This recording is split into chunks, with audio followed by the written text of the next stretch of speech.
जी और अनुष्का जी जो क्रिकेट में होते तो आओ इधर वो आपका सत्संग सुनते हैं। ठीक हो आप? मन प्रसन्न है? पिछली बार जब हम आए थे तो मन में कुछ सवाल थे जी। और मुझे लगा कि पूछूंगी, लेकिन जो भी बैठा था वहाँ पे उन सब ने कुछ ना कुछ वैसा सवाल कर लिया था। जी।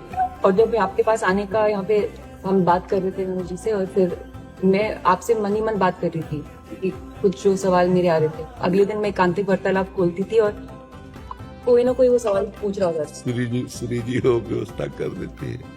मर्जी आपका सत्संग सुनते हैं रोज और कहते हैं अपने जीवन में उतारने का प्रयास कर रहे हैं। अब इसमें सबसे बड़ी बात देखो, हम साधना करके लोगों को प्रसन्नता दे रहे हैं, प्रसन्नता ही तो दे रहे हैं, और ये पूरे भारत को प्रसन्नता एक खेल में देते हैं।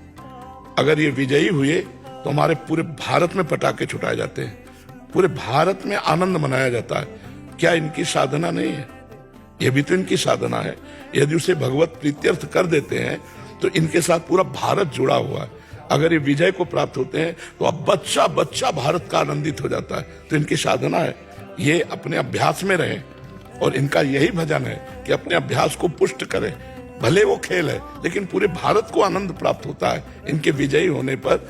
अगर हम कहीं किसी कारणवश, तो हमें अभ्यास की पुष्टता पर ध्यान देना चाहिए। हमारे अभ्यास में कमी नहीं होनी चाहिए और बीच बीच में नाम स्मरण कर लेना चाहिए।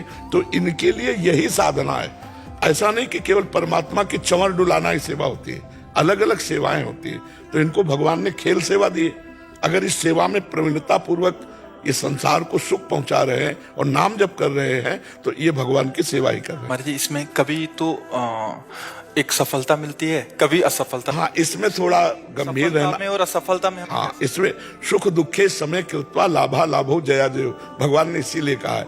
तो हमारा कभी कभी क्या होता है कि जैसे हम 15-20 लोग एक उसमें हैं, अब कईयों के प्रारब्ध उसमें जुड़े होते हैं। आपके अभ्यास की कमी नहीं है लेकिन प्रारब्ध उसमें जुड़ा हुआ है।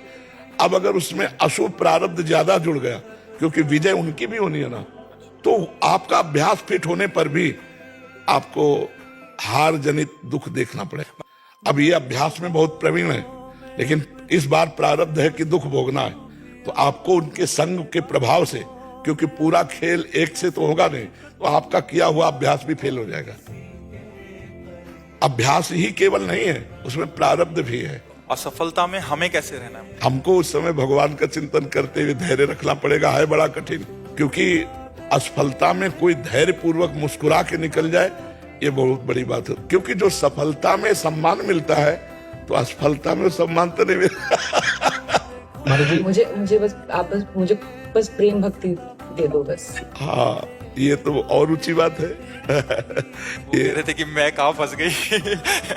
मेरे को तो नहीं, बहुत बहादुर हैं ये लोग। नहीं, संसार का यह सम्मान प्राप्त होने पर ये भक्ति की तरफ मुड़ पाना बहुत कठिन होता है। बाबा हम दोनों बस। हाँ, हमें लगता है कि विशेष प्रभाव आपका इनके ऊपर भक्ति कब पड़ेगा। क्योंकि क्या उसके ऊपर कुछ नहीं है, कुछ नहीं है उसके ऊपर, कुछ नहीं है। मैं कह रहे हैं कि भक्ति के ऊपर कुछ नहीं है। हाँ, ये बात, हाँ, भक्ति के ऊपर तो कुछ नहीं है। खास बात जो इन्होंने कहा कि भगवान की प्रेम लक्षणा भक्ति, अगर इस खेल में हम जीत गए तो सदा सदा के लिए जीत जाएंगे। इसमें प्रधान बात है नाम जप। जितना अधिक हम उठते बैठते नाम जप का अभ्यास करें तो हम आगे बढ़ जाएंगे। लौकिक और पारलौकिक दोनों उन्नति। कलयुग केवल नाम आधारा, सुमिर सुमिर नर उतरे पारा। अगर नाम को हम पकड़ लें तो सब बात बन जाएगी। बस हम तो यही कहेंगे, भगवान के आश्रित रहो और नाम जप करो। भगवान के आश्रित रहो, आश्रय सबसे बड़ा बल है। भगवान के भरोसे रहो, नाम जप करो और खूब प्रेम से रहो, खूब आनंद से रहो।